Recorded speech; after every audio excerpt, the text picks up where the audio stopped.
Aberdeen 2, Rangers 4, 2 penalties, 2 red cards, the game that really did have it all. So Aberdeen started off this match on the front foot. They were pinning Rangers back for the first 5 minutes or so. The 28-year-old Red Stewart, he is a real talent. He had 2 chances, put both of which high and wide.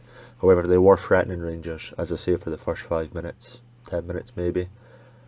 But Rangers held off. They were playing lovely balls over the top of both fullbacks into Morelos, curling balls in, and that did create a couple of chances for us.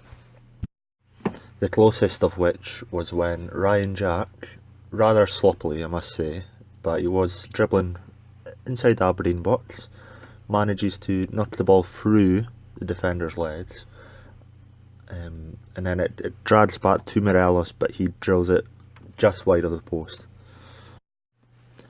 Going on from there, the first goal of the game did come in the 20th minute when Ryan Kent, who I must say is the best attacking player in SPFL by far.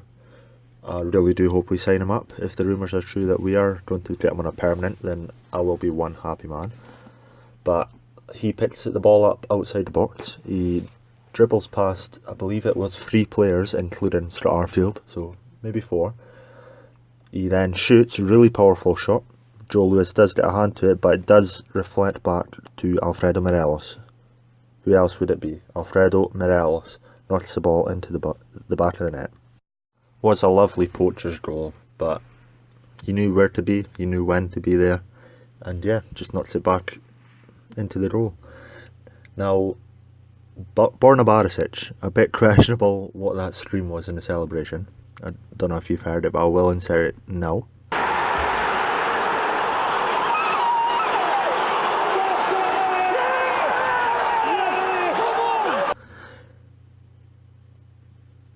Yeah, that sounded a bit more like a dolphin than Barisic, but anyways, moving on. So going on from there, in the 31st minute of the game, an Aberdeen shot from outside the box, it hits Tav, pinballs off Goldson, back to Sam Grosgrove, which again, he was in the perfect position as well. When you're in form like he is, you know just where to be and when to be there. Now he, much like Alfredo Morelos, knocks it straight into the back of the net. That's 1-1. But yeah, like 2 tap-ins, but as I say, you need to be there, and they both were. Now at this stage I was pretty nervous that Rangers would crumble like we have shown in previous games, such as like Kilmarnock, but the lads didn't. They really fought hard, and they showed what, why they're top quality players. They went on from there, and we did go 2-1 up, and it was in the 38th minute, another Alfredo Morelos goal. At first glance it isn't, like, it just looked like an average goal from Morelos, but watching the replays, it's the best goal I've seen from him, I think. He waits, he drags the defender out, then a curling shot past the 3 defenders into the bottom corner. It couldn't have got any further into the corner. It was a really, really underrated finish from Morelos there. Then just 5 minutes later, a curling ball in from Tavernier from the free kick goes towards the Goldson, but then the most overrated player in Scottish football, in my opinion, Scott McKenna, valued at, I believe it's 8 million, they said he should be selling for, more like 500k, but yeah, he put his hand up. Now, I have got no idea what for. It appears he's trying to call for an offside, even though Goldson is in front of him. But yeah, the ball hits off his hand, which is like in the air, right above his head. Now, some people in Scotland might say that's biomechanics, but yeah. The penalty was awarded straight away. The ref seen it, it was right in front of him. And yeah, Scott McKenna can have no excuses there, even though he was trying to say it was an offside position. It really wasn't. But yeah, who steps up but James Tavernier? And at this point, some people would have crumbled because he did miss a penalty in the last game. That would have played a part in his mind, I'm sure. But he's very mentally strong, Tavernier is.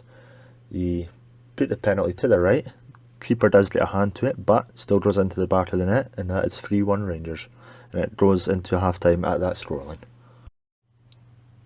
Now going from scoring a penalty just before half time to giving away a penalty just after half time.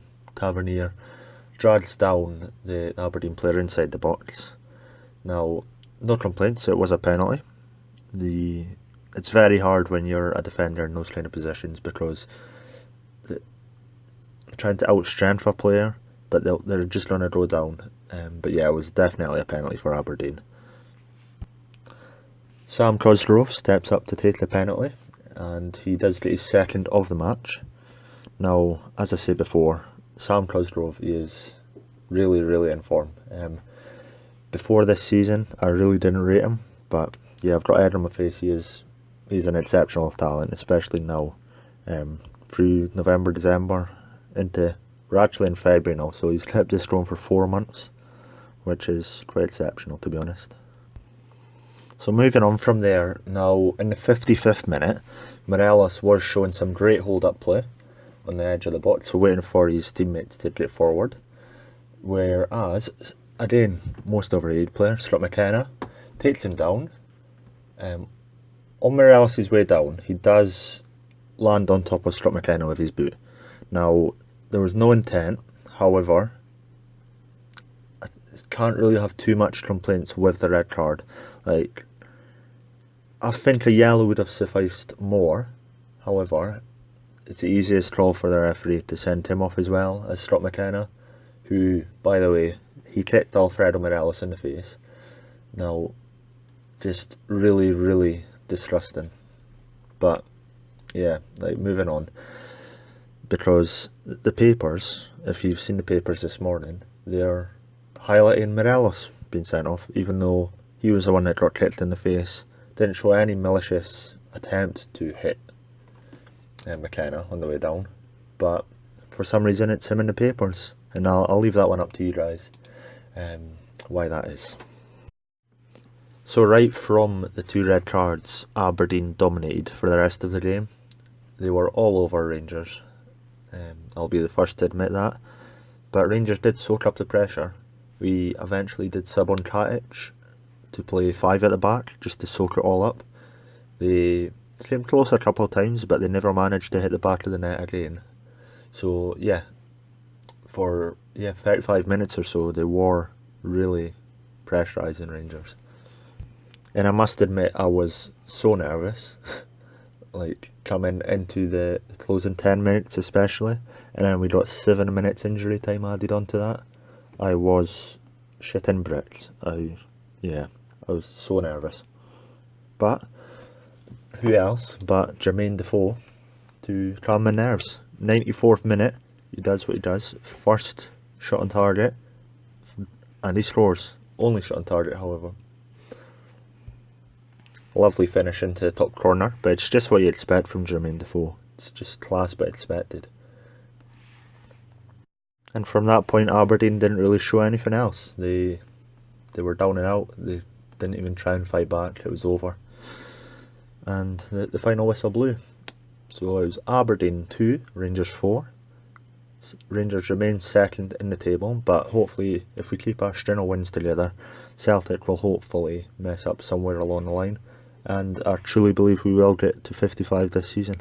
I really do hope we do. And that does bring us to the end of the video. So if you've enjoyed my summary of the match, Aberdeen 2, Rangers 4, then please like and subscribe, and I will be making another video this weekend after the Rangers Kilmarnock game in the Scottish Cup. Thanks.